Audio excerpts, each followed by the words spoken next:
নমস্কার বন্ধুরা, আমি সোনু তোমাদের কাছে নিয়ে চলে এসেছি আমার নতুন একটা ভিডিও। যেই ভিডিওটা তোমাদের কাছে পেন্ডিং ছিল, বাবার জন্মদিনের ভিডিও।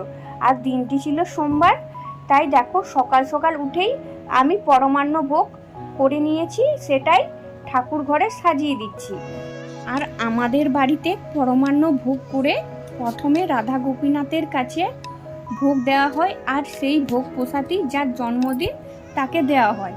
তাই তোমাদের দাদাভাই সকাল সকাল উঠে দেখো পুজো করে নিচ্ছে, আর এটা পুজো হওয়ার পর ভোগ প্রসাদ বাবাকে দেওয়া হবে।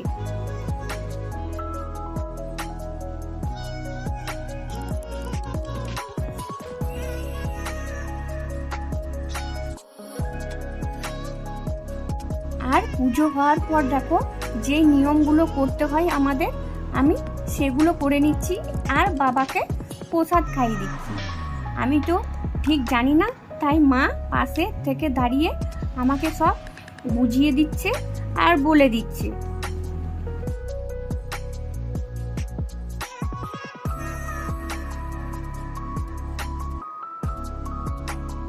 এবার বাবাকে সেই গিফটটা দিয়ে দিচ্ছি, যেই গিফটটা বাবার জন্য এনেছিলাম।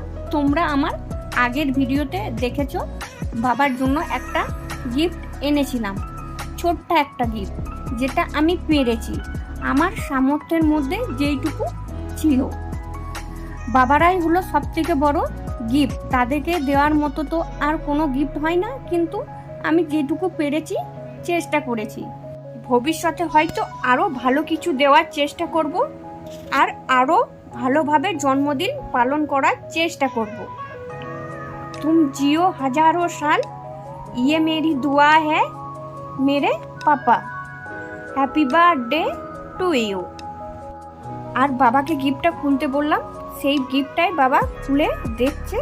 জন্মদিনের কিছুদিন আগেই বাবার এই ফটোটা তুলেছিলাম, সেই ফটোটাই বাবার বাঁধিয়ে দিয়েছে।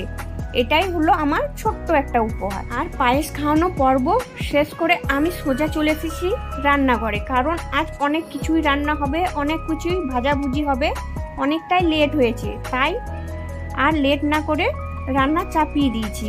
আর ওইদিকে মা সবজিগুলো কেটে দিচ্ছে। আর আজ কি কি রান্না হয়েছিল চলো বলে ফেলি।